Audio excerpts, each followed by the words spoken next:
We go to Conference USA, one of our favorite rivalries out there, the Battle of I-10.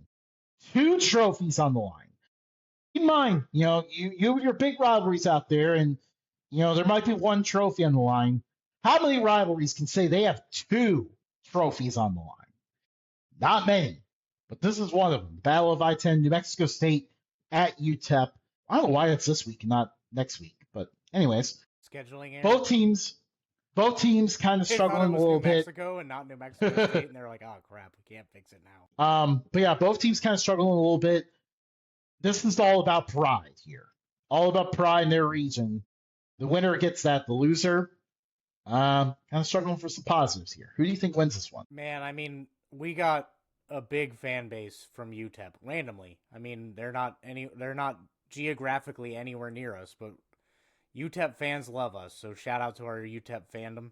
But I gotta go with old glory from NCAA 14. Gotta go give it up to our New Mexico State Aggies. I think they did a good job of just piecing things together a year after they lost their coach and 90% of their team. So I think that they can prove that they are no longer bottom feeders and can walk away with a positive win and a trophy. This is kind of a two ships passing in the night kind of game. We have UTEP, who was off to a rough start to the year, but we're starting to see them gain a little bit of momentum here in recent weeks. They're playing a little bit better, figuring out the issues on the offense. Their defense has been solid all season. New Mexico State, on the other hand, they had that game against Liberty where they had it just let it slip away, and this team just has not been the same ever since then. This is in the Sun Bowl, and I'm going with UTEP to pull off the win here. A huge win for Scotty Walden and co. The Miners take this one. And the intern agrees. Man, the intern and I agreed on all our picks. Not the first one. But yeah, he has UTEP winning as well. We go to Maction, which of course is going on right now. Miami at Buffalo, huge game in the MAC race right now. Miami, obviously, last week's loss kind of dropped them down a little bit. Quarterback straight up bailed on the team out of nowhere. Very interesting to find out what the story is on that.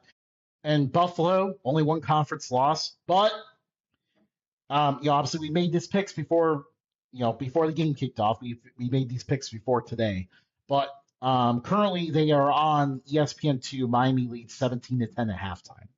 Matt, who do you have winning this one? I got Miami, dude. Chuck Martin is a lifer in Oxford, Ohio. Walked away from a defense coordinator position at Notre Dame to just stay the head coach there. And I don't think that's talked about enough. And Miami, we've had them in the championship or predicted them to be at or near the championship for the MAC championship game, I think every year for the last 3 years. And I think finally I can pick them, and they do that. Yeah. Although Obviously, Buffalo had a sick catch earlier in the game. Yeah, they did. It's been hard not to react to the game as we're live here, but although they did just go to halftime. But yeah, Miami's trying to stay in that race. Obviously, like Chuck Martin, it's really impressive because he's just continuously improved them every single year. They just, as he's gone, they've continued to get a little bit better. Obviously, this year's a little bit tough with, the situation with DeQuan Finn, but right now the Red Hawks are unbothered. They're in the lead. And I actually thought, after a week to kind of reset a little bit, obviously they weren't ready for the backup quarterback to play last week. That was very sudden. This week they're going to be more prepared, ready to go. And I've got the Red Hawks winning, and so far we've seen that on the field. So far they have looked pretty sharp in that first half. So Miami leads 17-10 in that one. The intern is a Miami alum, so we know that he picked Miami, which is actually very funny. What? I think you were about to say it, but Updog picked Miami and everybody else picked Buffalo.